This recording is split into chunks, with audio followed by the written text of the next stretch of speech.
Welcome back to another video. Thank you so much for taking time to watch this. We are back with another motherhood, baby and me segment. If you didn't watch the first part, then go ahead and watch that because this video will make a little bit more sense.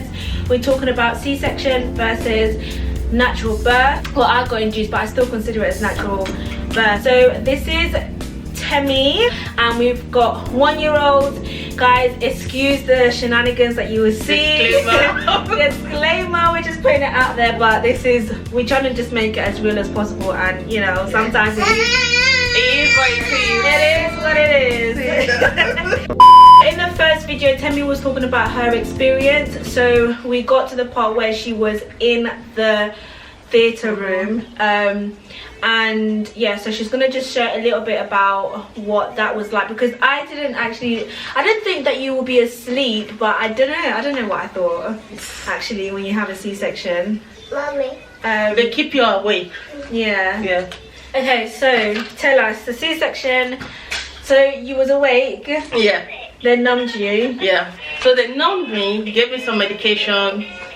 So wait, at this point, have you got the epidural? Yeah. Yeah. So I've had the epidural before going to the theatre. Okay. So getting to the theatre, I was still on the bed actually. So they attached everything they needed to attach to my body, gave me injection, sprayed some things on me, and asked me if I could move my leg or they're trying to do the test to see if you can feel it. If I could feel anything after the injection and all, just to see how effective it was. I couldn't feel nothing. Like after then from the bed I was on, they used something to whip me into the theatre bed. Yeah. And then I was scared at first because I was getting cold as well. Oh, and really? I can't sleep. So partner tried to engage me just to keep me awake, because at this point I was really tired, guys, because I've not slept for 3 days and I've not eaten, so I was really tired. Knocked me up, went on to cover up the place, and they started operating on me. So was there a lot of doctors in the room?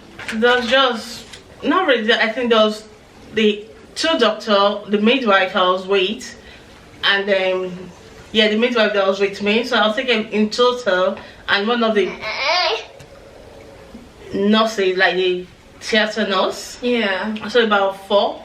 Yeah. Also. I think when I was in the labour room, I had, in the end, it was just 1. And then when I was about to push, I think 2. So in total, there was like 3 nurses, basically. Yes. Yeah, so the midwife literally, and I had one really nice midwife. She was nice.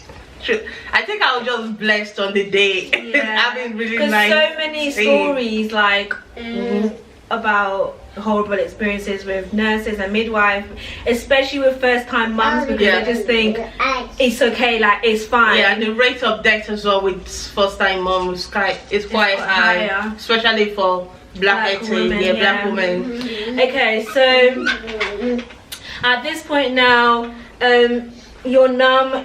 But you said that you could feel like the pressure. I couldn't feel the pain exactly, but I could feel like something was being pulled out of me, and like the effect, but just not the pain. But I could feel the effects, not the pain as such, because I don't think I would have survived it if I was if I was feeling the pain of them tearing me apart. Nah. Do you know roughly how long that it took? Well, I was not looking at the time, but I think it took about 5 minutes, for example, because around 4:47, oh no, 4:37 actually, that's when they're like, oh, the baby's out, and then I could just hear where, and I was just, at that point I was so happy. I wanted to stay in. You know when you had that dream of skin to skin, but unfortunately I could not have that. Didn't you? Why? No. You know how I told you that I had this first pool? I've forgotten the name. Mono, I can't remember. Yeah, that's the little boy there. So because of that, so they were scared that maybe he had some in his mouth. So they needed to take him to the intensive care Oh, just to wow. see. Yeah, so the moment he was out, they obviously had to give him his vitamin K. So then they had to put oxygen in him and put him in the put him inside the incubator. Yeah, incubator. Guys, it's been over a year now. It's been over a year. It's so funny, I could remember everything. So kept him in there. So they only showed me his face when they were moving him out. They only showed me his face because they already like cleaned him up because they were trying to rush him as fast to the intensive care unit for babies. Okay, so how long was you in the theatre room for after they took him I out? think I was in just a few more minutes because they had to obviously make sure that I didn't lose blood Yeah. and have enough blood. They had to do all the check and take me to the side room. I call it side room, one room like this. It was not the actual ward, but like a recovery room. Yeah. Recovery. Yeah. So I was there within 20 minutes. I was about 20 minutes or so. Yeah. Okay. I was out and they took me to the recovery room and stayed there. So they had to like try and get me to sleep. That was it. That's Because how long was you in the hospital for, like, in total? about 3 days. So I was in from Monday night till Friday. And then did you leave with him? Yeah. Yeah. I had to leave. I have to leave with him. I was not going to be going in and out of the hospital. So what happened was after I went to a recovery room. Oh my god. Yeah. Where they had to assess me, get me to rest. But everything in my mind at that point was like, I want to see my child. Yeah, I can imagine. Like, where is they? But I couldn't obviously stand up because it takes a while before everything gets out of your body, like the whole I can't remember the names now, but obviously I told my partner to call my auntie that, oh, call them to let them know we've delivered, like call this person, call that person. So they was like, yes, they'll do that, but I need to sleep, which I managed to sleep a little bit, to be fair. But from that morning I couldn't see him until later on in the evening, like about 4 or 5 ish, because then the thing was fully eased out of me. I think one of the therapy or something came in. Because you was numb as well. I was numb, yeah, so I could not move any part of my body. Anesthetic. They had to, first time in my life, I will actually have, what's it called? I will get cleaned up. Like, by someone else. Yes. Yeah.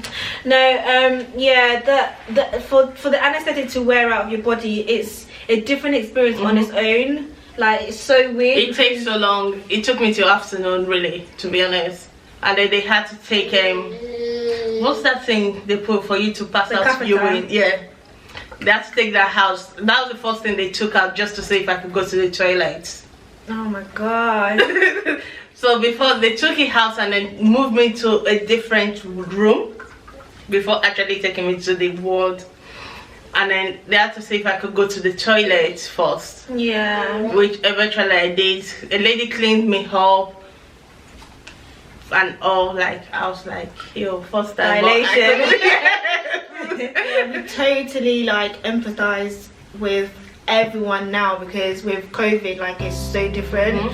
Like, at least then you could have someone there, like your partner could be there, but like now it's a little bit different now, because it's such a, it's like a very daunting experience, isn't it? Like something new. Emotion, like if you was to have it now, you know kind of what to do. expect. But the first time, you definitely need someone besides you. Yeah, 100%. But 100%. you just have to be like, I don't know. I mean, for obviously them that can't have someone with them now, I think you just have to believe. Like, yes, and I think one of the things also, you have to pray as well, trust me, because sometimes you get a good team. Like I said, the midwife I had was really nice to me, and the doctor that attended to me all through Monday night till, she was also the one that operated on me. Like, she came because she was the one that also operated on me. Yeah. She was really nice, and I'm really grateful for that, having that team that really cared. That you could tell when someone is really passionate about the job and rather just doing it for the sake of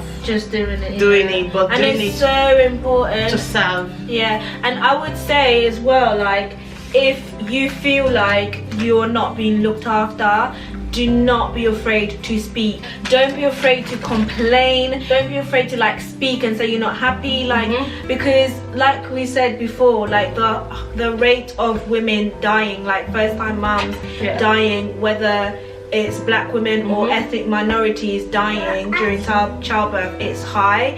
And I think oftentimes like we don't talk because we don't want to seem like we're complaining, or we don't want to seem like we're annoying people, or but it's your right, like do you know what I mean? Like it's your right, it is, and it's quite important because especially even if you're a second time mom, everyone experience is always different, the first and second time. So it's really important to receive that care. I can't emphasize as much because having someone that really, and the only way you can really receive the care is having someone that is really passionate about the job as well goes a long way. Being a midwife takes a lot. It's not easy. Being a nurse takes a lot. Being a doctor takes a lot as well. So having someone that is really passionate about your job will give you extra time and support. Even after they eventually get me into the ward, the midwife there, she was nice. Unfortunately, she happened to be a black lady as well, but she was quite nice. She encouraged me to go to work. So you know, it'd be like those aunties as well. They'd be like, come on, go and walk. Like I had really nice midwives. They weren't black, but like even when I was in the ward, like because after you move from the labor ward, then you go to like an actual ward. Like later on, before I left the hospital, she proper came in, like she was just like, oh, how are you, like I just wanted to see you, and it was so nice. Like I was so touched. I was just like, oh my god, I actually wanted to give her a hug. And like it's so important because even if you don't have your family there, because partners can't stay over, there's limited time for people to stay, even without COVID. So when you have like genuine people, like a team that care about you, it makes you feel comforted anyway. Like definitely, like you're looked after. You're well looked after, and she really encouraged me. She was like, the best place to get to really recover was going home, not staying in the hospital. So I was on my feet. The moment I got to the hospital, then to the actual ward. Went to the toilet, so I had to do extra 3 times to see how many blood clots for the blood clots, and also just to say they just wanted to check really that it was okay, if I was losing out enough or little or too much, because you know the blood clots, you know how thick it could be, and they wanted to see. So the first time was quite a lot, second time not so eventually until it kind of cleared out again, until it really cleared out. And then I was given painkiller, but then what was on my mind at this point was I need to see my child. So they were like, oh, we're gonna need to wait for the porter to come. I was like, can't I go myself? So was he eating through the tube then? Was you not breastfeeding like that? No, I was not, but the next day I did. So when I went to see him eventually, that was like in the evening around, was it not 4? I think it was later on in the evening, I think about 6, 7. Can you imagine, from 6:37 I had this boy till 6 in the evening. That was when I could see him. So got him, the first thing I carried, I was like, can I carry him? So they're like, yes. Well, obviously I had to wash my hand and everything. So they allowed me to carry, and the first thing the boy was looking at my face. He was looking at my face. Like, who are you? Yeah, who is this lady? Are you the woman that's been hearing your heartbeat? Have you been singing to me? I felt so much joy at that point. I could imagine. And because it was for that long, it wasn't taking any breast milk or anything, so they had to put him on glucose. So they had to and it had all these things. But before that, actually, I forgot. Before that, one of the, I think the maternity support worker I think yeah, it was one of them, got me to kind of hand express just to get the first. Like I forgot to this times now. Before what's it called? Those yellowish, quite yellowish, like the watery kind of, the yellowish thick one. So I was able to kind of hand express what like a whole stew for him. Okay. And she took it away. So when I was going, she gave it to me so that I could feed him with it, which I did when I got there, and I was like, it was it was so sweet. I was like, is this actually my child? Yeah. But because of the condition of his back and because of them thinking he might have eaten his first poop, Yeah. he had to stay in the intensive care for like few days because they had to. We're gonna do like a part 3, so we're gonna talk about the recovery part. Yeah. So how long it took to recover having a C-section, and yeah, get a little bit more detail going home, self-care when you get home. So thank you so much for watching, guys. Make sure you stay tuned, do like, comment and subscribe. We'll see you in the next video. See you guys. Bye. Bye.